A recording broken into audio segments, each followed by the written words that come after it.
Jamalpur. Plan হলো নানু বাড়ি যাচ্ছি প্লাস দাদু বাড়ি যাচ্ছি। ও আমি নানুর বাসায় যাচ্ছি, তারপর ওখান থেকে দাদু বাসায় যাব, আত্মীয় স্বজনদের সাথে ঈদ পালন করব, এটাই খুব ভালো লাগছে। শিডিউল আমরা 9টার দিকে আসছি, 10টায় ট্রেন।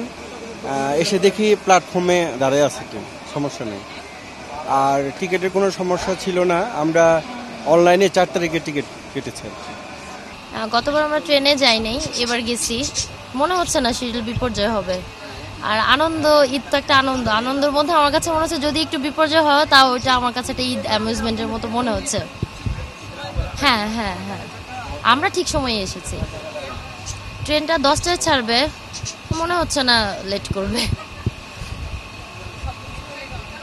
ভালোই, শ্বশুরবাড়ি যাচ্ছি, খুব মজা করে যাচ্ছে, আর আমার বাচ্চাগুলো খুবই মজা পাচ্ছে। এটাই। নগদে 500 টাকা বা তার বেশি পেমেন্টে পেতে পারেন ঢাকায় জমিসহ 20 কোটি টাকার পুরস্কার। আমাদের বাড়ি জামালপুর, আমরা কন্টিনিউ এই ট্রেনে যাতায়াত করি বেশি। তো টিকিট খুব ছিল, দুষ্প্রাপ্য ছিল, টিকিট পেতে কষ্ট হয়েছে।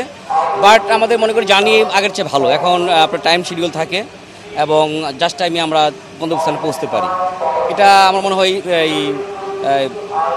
রেল বদল একটা ভালো উদ্যোগ, যে আমাদের যে ঈদের যে জাতীয় সেবাগুলো তারা মানব একটা উন্নয়ন, অনেকটা তারা উন্নতি করছে আর কি।